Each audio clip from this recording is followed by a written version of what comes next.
Hey guys, Pre-Mark9s here, and today's video is all about shiny hunting in Pokemon Gold and Silver, and more specifically, a precautionary tale of the dangers in shiny hunting in Pokemon Gold and Silver. Now, these games just came out on the 3DS eShop over the weekend, and everyone is playing them, which is completely awesome. But with so many new shiny hunters on the scene who have probably never hunted in these games before, I've already seen like a million random shinies on my Twitter feed. I really feel like somebody should make this video just to warn those potential hunters from these jeopardizing facts that could honestly cause you to fail a shiny in these games. Not saying it definitely will, but it could. And yes, everything I'm saying in this video also would apply to Crystal, but we only have Gold and Silver right now. I'm pretty sure we're gonna get Crystal later on in the future, but as of right now, I'm just gonna be talking about the two. Now, before I get too far into the video, if you are one of the people that fail a shiny because of one of these reasons, because you didn't know about them, or because it's a random shiny, I am incredibly sorry. I don't think it's your fault. You're not stupid. It's a very stupid situation, and if you don't know to worry about these things, then there's really no way to prevent them. I'm hoping enough people are gonna see this before they start hunting. I'm trying to do it quickly and get it out as quick as possible, but I'm sure a couple of people are already failing shiny. I don't even like to think about it. Basically, we're just gonna focus on the two main dangers. There's also the normal ones like whiting out, teleporting, things like that, but there are two very big ones that they're easy fixes, but if you don't know, they could potentially screw you. So right off the bat, the first danger is the obvious and terrifying finding a random shiny before you even have the chance to get Pokeballs. And this is another one of those that kind of applies to any game, but what makes it much more relevant to these games is how long you have to go without actually getting them. It honestly feels like they force you into a ton of encounters to see if you'll find a shiny without being able to catch it. I don't like it at all. Here is how that works. Normally in a Pokemon game, there's someone on a route that will give you Pokeballs, and if there's not that, then if you can manage to make your way to the first town without finding a shiny, then you can just buy Pokeballs. Not in Generation 2. The first Pokemart does not have Pokeballs available. And of course, Professor Elm has decided to send you on the craziest mission to get the, what is it, the mystery egg from Mr. Pokemon? He lives like 3 freaking routes away. I don't even understand why we're doing this at the beginning of the game. They force you into encounters, and it's honestly terrifying. You have to literally like maneuver your way and try to go in as little grass as possible to hopefully not encounter any Pokemon, and even more than that, hope the ones you do find aren't shiny. It's a complete nightmare. After that, if you can manage to make it all the way back to New Barktown without encountering a shiny, then you're pretty much golden, because when you bring it to Professor Elm on your way out, his little assistant or whatever, that guy, yeah, he gives you 5 Pokeballs, which again, isn't a lot, but it should help you out in case you do find one on your way to, I think it's Violet City, you can finally buy Pokeballs. But oh my gosh, this is one of the games that it's like, they don't help you out at all with that. I think in newer ones, it's a lot easier to get Pokeballs early on in the game, but in this one, I'm freaking biting my nails the whole time. All I'm gonna say is, when you finally get the chance to buy Pokeballs, please buy Pokeballs. Don't spend your money on stupid stuff. You don't need potions, you don't need revives. Find them in the wild. They're hidden everywhere. Buy Pokeballs. Spend your money wisely and get the Pokeballs that you need, because you never know when you're gonna find a random shiny, and they deprive you from them at the start, so why would you not get them when you finally can? It's gonna save your life. I promise you, it will save your life. Your shiny hunting life. That was the first danger. It's pretty obvious, but I feel like it still should be talked about. But the second one, a lot of you guys probably have no idea this is even a thing, but it's pretty messed up. You ready to hear this?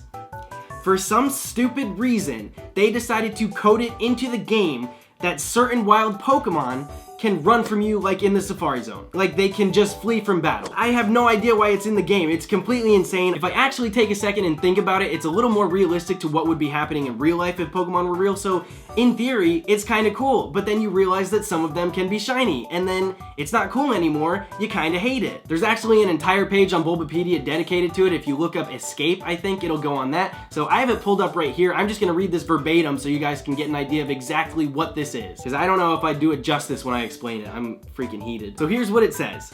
In Pokemon Gold, Silver, and Crystal, however, a few species of wild Pokemon can escape from battle. These Pokemon were intended to be more likely to be caught in a fastball. Here's the best freaking part. I can't even believe this. But due to a programming error, only Magnemite, Grimer, and Tangela are more likely to be caught in a fastball. They didn't even program it right, so the whole reason that these things are in the game, it doesn't even work. That's the stupidest thing I've ever heard. And you're probably gonna fail shiny from it. And they even took it a step further and categorized them in how often they would run away. So there is a low probability, a medium probability, and an always. So right now I'm gonna give you guys a list of all of the Pokemon in each category so you can kind of have an idea on what you're looking at if you're choosing targets. So in low probability, there's a 10% chance to flee, and we have Magnemite, Grimer, Tangela, Mr. Mime, Eevee, Porygon, Dratini, Dragonair, Togetic, Umbreon, Unknown, Snubbull, and Heracross. A few problems with this list. There are asterisks next to some of these because they are not even encounterable, so I have no idea why it's even programmed in the first place. Eevee, Porygon, Togetic, and Umbreon are nowhere near encounterable in Generation 2.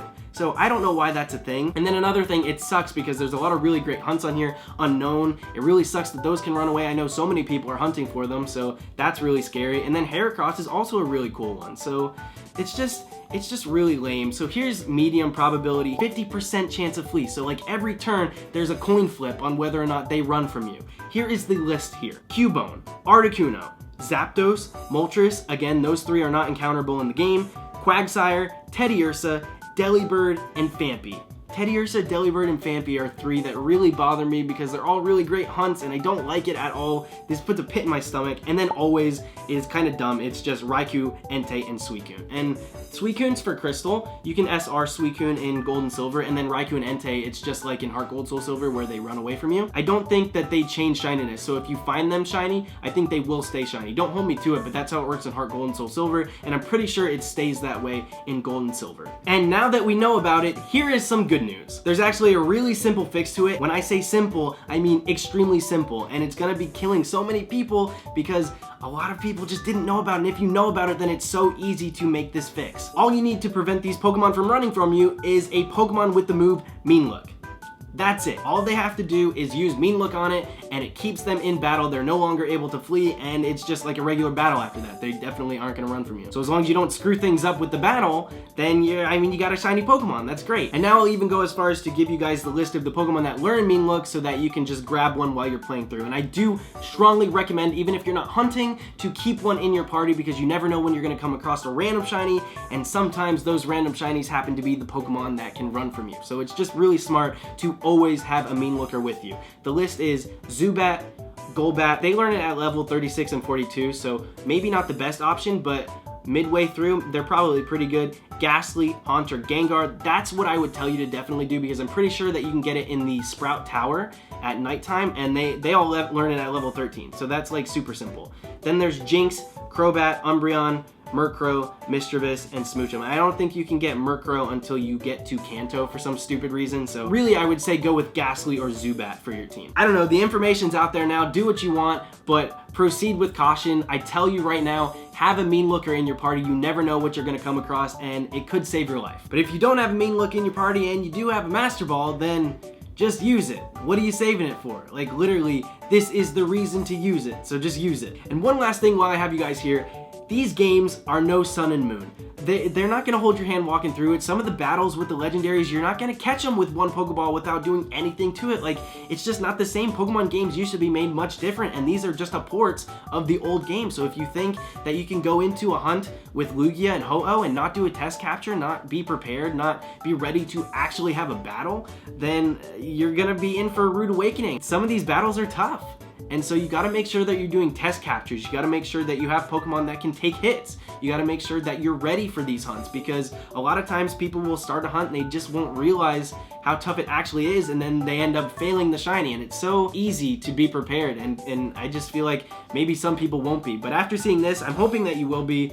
It's super fun hunting in these games. I can't believe they're back. I did choose a hunt for myself. I think the route is, oh gosh, I know it's right before Lake of Rage. I think it's Route 43, but I'm hunting there at night. There's Noctowl, Mareep, Flaffy, and then Giraffrig, and I'm just hoping to get one of those. I don't really care. There's also Venonat, which would be okay, but I have a really good chance of getting a Gen 2 shiny, and I'm super pumped. I can't wait to, delve right into that, but I wanted to get this video out first so that you guys could see the dangers and hopefully prevent yourself from failing shiny like so many people have already done. Alright guys, that's gonna do it for this edition of my videos. I hope you enjoyed this little informational video about shiny hunting in the new games.